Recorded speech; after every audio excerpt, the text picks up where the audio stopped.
जय माता की, जय गुरुवर की। परम पूज्य परमहंस योगीराज शक्तिपुत्र जी महाराज का चिंतन मैं आपके सामने प्रस्तुत कर रहा हूँ।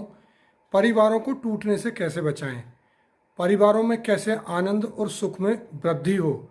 आपस में सामंजस्य बनाकर आध्यात्मिकता का वातावरण अगर घर में रखेंगे तो निश्चित रूप से आपका परिवार सुखमय होगा। परम पूज्य परमहंस योगीराज शक्तिपुत्र जी महाराज के ये महत्वपूर्ण चिंतन सुनिए और इस वीडियो को लाइक और शेयर कीजिए। और चैनल को सब्सक्राइब नहीं किया है तो सनातन की आवाज़ इस चैनल को अवश्य सब्सक्राइब करें। अपने घर में रखें, उन्हें वह स्थान न दें।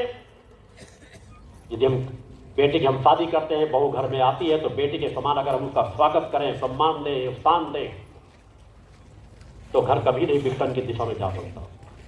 उन्हें कुछ अधिकार दें, उन्हें कुछ स्वतंत्रता दें। दोनों पक्ष यदि थोड़ा थोड़ा संतुलन बना लें तो सब कुछ संतुलन में आ सकता है।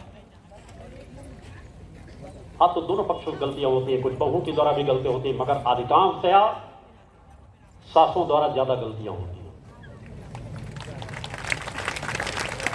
आप लोगों ने भी तालियां बजाई, इसका तात्पर्य मैं सही कह रहा हूं। अतः सासें अपनी आने वाली बहू को अपनी बेटियों के समान मान ले तो निश्चित है कभी भी विघटन नहीं होगा, है ही नहीं होना चाहिए। एक नए घर की लड़की आती है, हो सकता है उसकी कुछ कमियां भी हो, तो उन्हें किस तरह सुधारना है उस पर कार्य करना प्रारंभ कर दो। बहू बेटे बाजार घूमने चले जाएं तो विरोध, बहू बेटे कहीं थोड़ा सा खर्च कर डाले तो भी विरोध। तो छोटी छोटी बातों में विरोध छोड़ दो, कुछ अधिकार उन्हें दे दो। क्यों बांध करके रखते हो? किसी को बांध के नहीं रखना चाहिए। अपने बेटे बेटी हो, पति हो, पत्नी हो, तुम्हें कैसा जीवन जीना वैसा तुम जीवन जियो। तुम्हें कैसा व्यवहार दूसरों के साथ करना वैसा व्यवहार करो। दूसरा कैसा करा उसकी चिंता छोड़ दो। तुम अपना कर्म करने लगोगे, अपना दायित्व निभाने लगोगे, दूसरा निश्चित रूप से आपके अनुकूल होता चला जाएगा। हजारों को एक आध ऐसी घटनाएं होती हैं कि हम चाह रहे हैं सही दिशा देना, मगर दूसरे लोग भटकाते चले जाते हैं। हाँ, तो मैं एक कथावाचक का चिंतन थोड़ा इसलिए मैं कह रहा हूं, कथावाचकों को कई बार तो नफरत पैदा हो जाती है कि क्या समाज को चिंतन देते हैं। कुछ अच्छे कथावाचक भी हैं, कुछ लोग बिल्कुल सारी बातें बताते रहते हैं। एक कथावाचक का चिंतन शिष्यों द्वारा मुझे दिखाया जा रहा था।